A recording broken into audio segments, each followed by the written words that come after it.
उत्तराखंड निकाय चुनाव का नामांकन का आज आखिरी दिन और रविवार को नगर प्रमुख की 11 और सभासद के 541 नामांकन हुए हैं।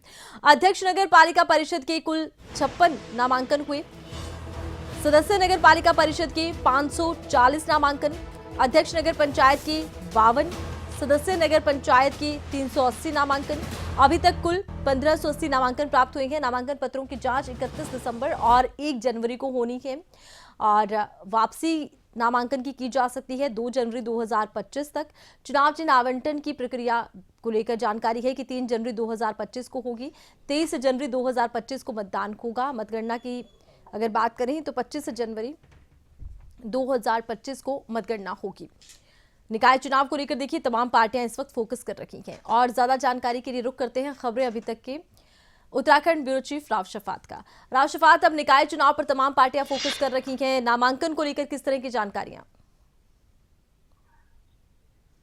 हाँ, देखिए इस वक्त उत्तराखंड में निकाय चुनाव का शोर है। राजनीतिक सरगर्मियां बहुत ज्यादा बढ़ी हैं और क्योंकि पहले ही तारीखों का ऐलान हो चुका था, अब सिर्फ इंतजार किया जा रहा था कि जो प्रत्याशी है पार्टी की ओर से उनकी लिस्ट, और इस पर एक बड़ा मंथन चला हो, बीजेपी हो, कांग्रेस हो या दूसरे अन्य दल हो।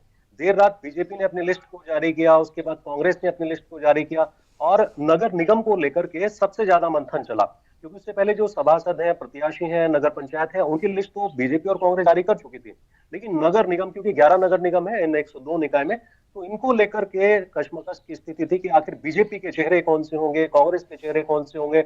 इंतजार किया जा रहा था, बहुत सारी लंबी फहरिस्त थी। जो नेता चुनाव लड़ना चाहते हैं उसमें युवा भी थे, बुजुर्ग भी थे, तो इसको लेकर के मंथन था। लेकिन देर रात जब कांग्रेस ने अपनी लिस्ट को जारी किया कि नगर निगम में वो कौन कौन से चेहरे, उसके बाद बीजेपी की लिस्ट जारी हुई थी। तो अब ये तस्वीर साफ हो चुकी है कि कौन किस मैदान से चुनाव लड़ने वाला है। लेकिन सबसे ज्यादा मशक्कत करनी पड़ेगी राज्य निर्वाचन के कर्मचारियों को, क्योंकि आज आखिरी दिन है नामांकन भरने का। तो ये आखिरी दिन आज बड़ा हार्ड रहने वाला है उन कर्मचारियों के लिए, क्योंकि अगर पहले से ही जो लिस्ट है वो जारी हो जाती तो शायद इतनी जो मेहनत है कर्मचारियों को ना करनी पड़ती। लेकिन आज क्योंकि 5 बजे तक नामांकन होगा, क्योंकि 27 दिसंबर से 30 दिसंबर तक नामांकन प्रक्रिया चलनी थी, इसके बाद 31 दिसंबर से 1 जनवरी तक नामांकन पत्रों की जांच होगी। 2 जनवरी को नाम वापस लिया जा सकता है और 3 जनवरी को जो चुनाव चिन्ह है वो आवंटित किए जाएंगे। 23 जनवरी को मतदान होगा और 25 जनवरी को मतगणना होगी। 25 जनवरी को ये तस्वीर साफ हो जाएगी कि आखिर बीजेपी को या फिर कांग्रेस को या दूसरे दलों को जनता ने किसको पसंद किया और कौन सी सीट से कौन जीत कर गया। बहरहाल अगर देखें तो इस बार का जो चुनाव है निकाय, वो बहुत दिलचस्प रहने वाला है राजनीतिक मायनों में, क्योंकि बड़े बड़े चेहरे चुनावी मैदान में है, दिग्गज चेहरे चुनावी मैदान में है, युवा मैदान में है। खासकर अगर देहरादून नगर निगम की बात करें तो बीजेपी की ओर से सौरभ थपलियाल को प्रत्याशी बनाया गया है और कांग्रेस की ओर से वीरेंद्र पोखरियाल को अपना प्रत्याशी बनाया गया है। मुख्यतः जो मुकाबला है वो बीजेपी और कांग्रेस के बीच में इन चुनाव में नजर आने वाला है। अगर हरिद्वार की बात करते हैं तो अमरेश बालियान, श्रीमती अमरेश बालियान है, वो कांग्रेस की प्रत्याशी है। इसके साथ ही जो जैसल है, किरण जैसल, वो बीजेपी की प्रत्याशी है, क्योंकि वो महिला सीट है। तो यहाँ पर भी जो मुकाबला है बहुत ही दिलचस्प होने वाला है। इस बार मेहनत जो राजनीतिक पार्टियां पहले से ही कर रही थी, क्योंकि उनको अंदाजा था कि इस माह में कभी भी घोषणा हो सकती है। जो बीजेपी, कांग्रेस, जो दूसरे दल, वो पहले से मेहनत कर रहे थे।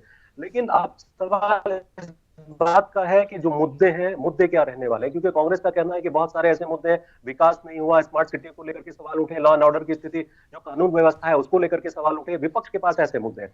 इधर दूसरी तरफ अगर बीजेपी की बात करें तो बीजेपी दावा कर रही है कि उसने विकास किया है, जहां जहां उसके मेयर थे वहां विकास हुआ, और राज्य में क्योंकि बीजेपी की सरकार है, केंद्र में बीजेपी की सरकार है, तो सबसे ज्यादा जो विकास है वो इसी दौरान हुआ। तो इस तरह की जो चर्चा है इस वक्त वो उफान पर है। चलिए, बहुत शुक्रिया, तमाम जानकारी आपने दर्शकों तक पहुंचाई है। तो राजनीति के दिग्गज चुनावी रण में है।